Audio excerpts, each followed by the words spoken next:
Welcome to the deep dive. Today, we're really drilling down into one specific tool, the official mobile app for Airblue.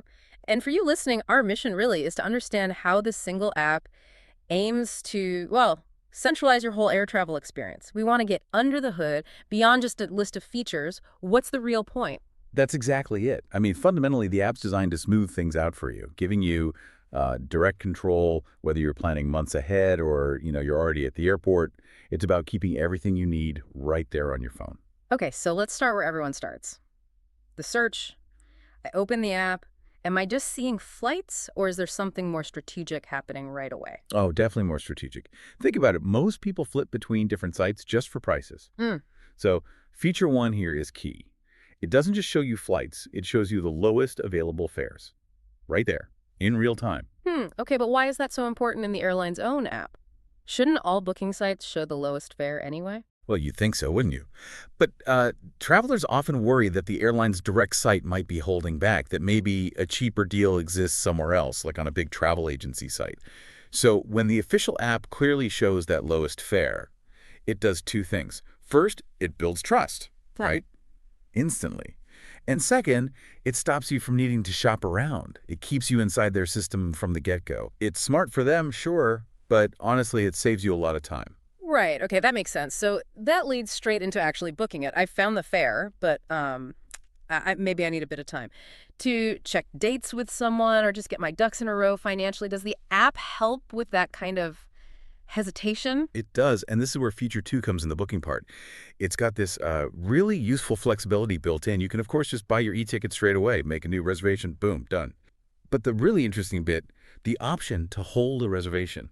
Hold it, like pause the transaction. That sounds pretty significant. Why is that better than just waiting to book? What does holding actually do? Yeah, it's more than just delaying payment. It actually locks in that specific price and the seat availability, usually for, maybe 24 or 48 hours, depends on the fare.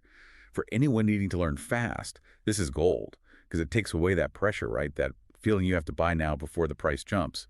You get the booking reference, the PNR, but you haven't paid yet. It gives you breathing room. It's a feature built on trust, trying to stop you from regretting a rushed purchase. Okay, so now we've got a flight booked, or maybe held. The commitment's there, but well, travel plans change. Things happen. This is often where apps kind of fall down, isn't it? They make you go to the website or worse, pick up the phone. How good is this app at managing things after booking? This is feature three, and it's a big one. Huh. The ability to retrieve and, crucially, modify existing travel reservations. And think about the tech behind that for a second. Changing a booking, a PNR, it often involves juggling different systems, fare rules, seat maps, inventory, all happening instantly. Exactly. Let me push back on that maximum control idea a bit, though. I mean, if I have a complicated international flight with multiple stops, how likely is it that the app really lets me change it without eventually just saying, "Error, please call us"? That's a totally fair point. Because yes, complex fare rules can be tricky. But the progress here is that the app tries to handle the common stuff, shifting dates a bit, maybe changing a seat preference things that fit within the original fare rules. So maximum control maybe means maximum possible control for, say, the 80% of common simpler changes. If the rules allow it, the app is built to process it. The real power is having everything in one place. Yeah. Your e-ticket details, checking if your held reservation is still valid, and then being able to make those allowed changes. That consolidation is the key. Gotcha. So it's an action hub, not just a viewing screen. Okay, let's switch gears. Day of travel. This is where the stress really kicks in for a lot of people. How does the app help right when I'm, say, heading to the airport? Right, the main thing here is cutting down on uncertainty. That's feature four, checking flight status. But it's more than just, is it on time? The critical part is the real-time updates, specifically for departures and arrivals, and importantly, how proactively it tells you. So are we talking push notifications, like if my gate changes last minute, or there's a sudden delay right before a boarding starts? Exactly that. Think about it from the airline side, too. If the app tells you about a 45-minute delay before you even leave for the airport, that stops crowds forming, manages your expectations, and probably saves them a ton of calls. So the efficiency helps everyone, but mostly you, the traveler, by just keeping you informed. Better information flow. Yeah, that makes sense. And that real-time info leads right into the next step, actually getting through the airport, checking in, getting the boarding pass. Yeah. Feature 5 is the mobile check-in, integrated right there. No need to find a computer 24 hours before. It's designed to be done quickly on your phone. And doing that mobile check-in is what enables the final piece of the paperless journey.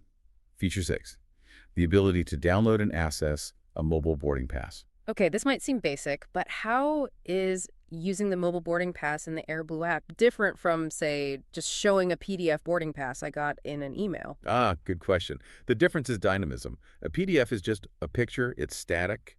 A proper mobile boarding pass within the app. It's live. Yeah. It has the scannable code, yeah, but it's also connected to those real-time updates we were just discussing.